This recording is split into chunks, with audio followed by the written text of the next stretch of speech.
और अब तो सुनने को आ रहा है कि मुझे ही चलता करने का इंतजाम कर लिया गया है। अभी व्हाट्सएप पे आया कि मैं फोन कर रहा हूं कि बरखा मैम मेरे लिए कोई नौकरी है। ये हंसने की बात नहीं है। इस देश का महान लोकतंत्र अगर एक पत्रकार को नहीं बर्दाश्त कर सकता तो उसके लिए शर्म की बात है। मैं गलत बोल सकता हूं, मैं खराब बोल सकता हूं, लेकिन आपने अगर मेरी हत्या की कामना की है तो वो शर्म की बात है। आपने मुझे उठाकर कहीं फेंकने की कामना की है तो वो शर्म की बात है। ये गांधी के देश में कभी नहीं हो सकता था। जो गांधी अंग्रेजों से लड़ते थे मगर उसे भी शत्रु नहीं कहते थे। हम उस देश के हैं।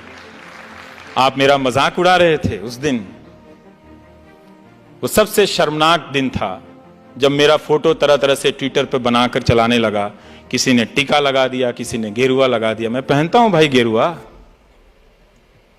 तुम पहनाओगे तो थोड़ी पहनूंगा। मैं पहनता हूं, लाखों लोग पहनते हैं गेरुआ इस देश में। क्या आप वो भी एक दिन टीवी चैनल से तय होगा कि सबको गेरुआ पहनना होगा? वो तो हम पहनते हैं अपने अपने पूजाओं में। और ये मजाक चल रहा था तो मैं यही सोच रहा था कि क्या एक अदना सा पत्रकार इतना महत्वपूर्ण हो गया कि उसे विस्थापित करने के लिए हुकूमत इतनी चालें चलेंगी? और क्या हम नहीं जानते कि कॉरपोरेट में टेक ओवर कैसे होता है? आपने दुनिया का इतिहास नहीं पढ़ा? और क्या आप हमेशा ये होता रहा है इसीलिए होते रहने देंगे? होते रहने दीजिए। आपको लगता है कि आपको फर्क नहीं पड़ेगा, फर्क आप ही को पड़ेगा। फर्क आप ही को पड़ेगा जब आपकी आवाज पहुंचने के हर रास्ते बंद कर दिए जाएंगे। जवाहरलाल नेहरू ने अमृत बाजार पत्रिका के संपादक को लिखा था कि अखबार आलोचना नहीं करेंगे तो कौन करेगा। मैं यहां इस हॉल में आ रहा था तो किसी ने उसका टेक्स्ट मुझे व्हाट्सएप किया था कि अखबार अगर आलोचना नहीं करेंगे तो सरकार की आलोचना कौन करेगा। सरकार की आलोचना करने पे बधाई मिलनी चाहिए। यह इसलिए महत्वपूर्ण है क्योंकि बाकी लोग नहीं करते हैं। 99% मीडिया एक गोदी मीडिया बन गया है। अब रोना रो रहा है कि जो 1% है वो भी गोदी मीडिया है। कमाल है साहब, कमाल है। सारा मीडिया खरीद के जेब में रख लो और दिन भर प्रोपेगेंडा हिंदू मुस्लिम एजेंडा चलाते रहो और कहो कि गोदी मीडिया दूसरी तरफ भी है। अपने देश को अपनी आंखों से देखिए। वो जो रात को एंकर आते हैं और आपको नेशनलिज्म का आधा पाठ पढ़ाते हैं, उनकी निगाह से मत देखिए। वो आपको इस देश की हकीकत से काट कर ले जा रहे हैं, एक ऐसे देश की दुनिया में जो है ही नहीं। हमारा मुल्क सबसे खूबसूरत मुल्कों में से एक है। कॉरपोरेट हमारा बड़ा कमाल का है। उसने पहले मीडिया को नेताओं के यहां पहुंचाया, नेताओं ने मीडिया को अपने पास रख लिया। अब कॉरपोरेट मीडिया तो खरीद लेता है कई तरह के चैनल, लेकिन बोल वो भी नहीं पा रहा है बेचारा। जीएसटी से परेशान है, उसका धंधा चौपट है, बैंकों के खून निकल रहे हैं, बह रहे हैं, वो घाटे में दबे जा रहे हैं, मरे जा रहे हैं, कोई बोल नहीं रहा है। क्या बात है भाई, तुम भी डर गए? तुम तो बड़े बड़े चैनल खरीद लेते हो। किस लिए खरीदते हो? डरने के लिए? हमने डर में इतना निवेश नहीं देखा। जब डर प्रॉफिटेबल हो जाए तो जनता को सतर्क हो जाना चाहिए, क्योंकि इसमें उसका घाटा है, फायदा 2-4 लोगों का होता है। तो वो डर को प्रॉफिटेबल बिजनेस बना रहे हैं। और यही हो रहा है कि ना कॉरपोरेट बोल पा रहा है, ना जनता की आवाज पहुंच रही है, और लोग सड़कों पर अपने सवालों को लेकर खड़े हैं। शिक्षा मित्र रोज फोन करते हैं कि हम 1.25 लाख की संख्या में, हमारी आवाज कोई नहीं उठाता है। रोज रोते हैं बेचारे। तो नए नए तर्क गढ़े जा रहे हैं, आपकी आंखों में इमेज झोंके जा रहे हैं। मैं उम्मीद कर सकता हूं कि मेरा समय खत्म हो रहा होगा, लेकिन 2-4 बातें यही है कि लोकतंत्र की लड़ाई को आप आउटसोर्स मत कीजिए। गांधी की तरह सत्य के रास्ते पे चलिए, क्योंकि हमारे देश में सच बोलने का इकोसिस्टम नहीं है। इसे हमें स्वीकार कर लेना चाहिए और इस इकोसिस्टम को हमने नहीं बनने दिया है।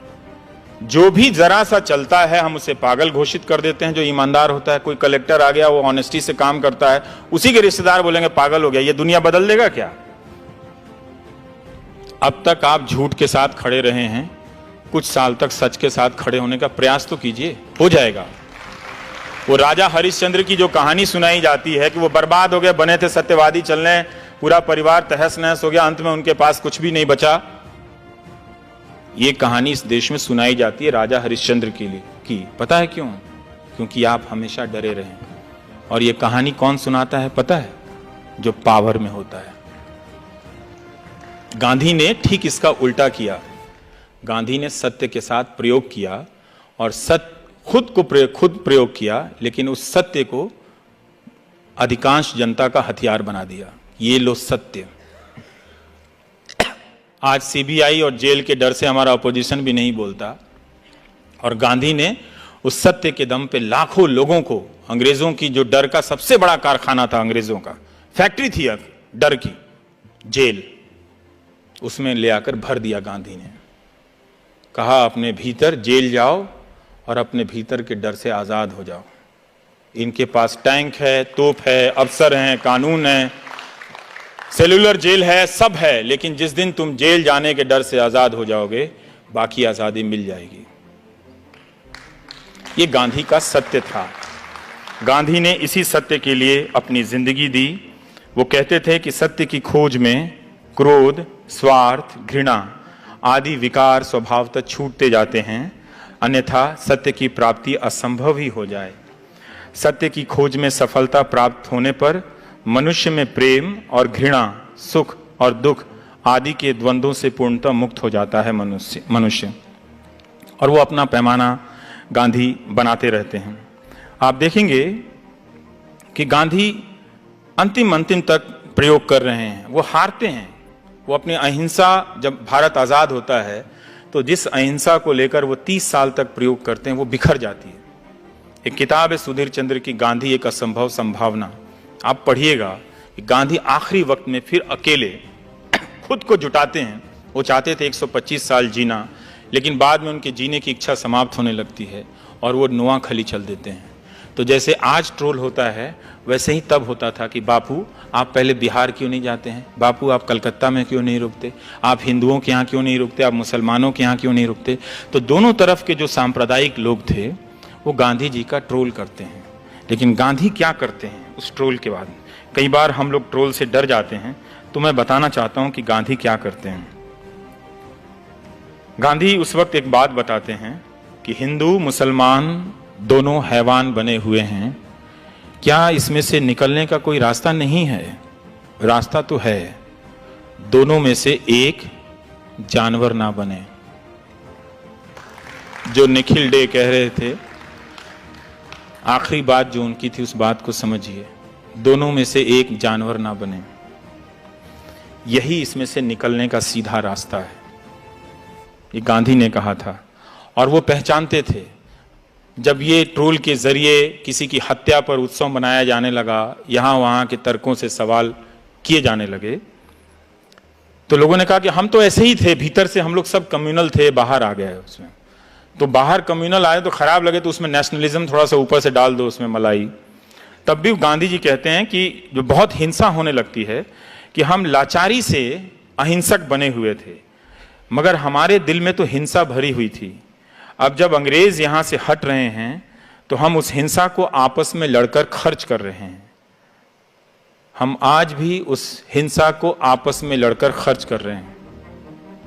अपने भीतर की अहिंसा को पहचानिए, उसमें बहुत शक्तियां हैं। ये वो शक्तियां हैं जो इस मुल्क में बेपनाह मोहब्बत भर देंगी। इस मोहब्बत के सहारे आप कम रोटी खाकर भी मुस्कुराएंगे, जनरल क्लास में भी चलकर मुस्कुराएंगे।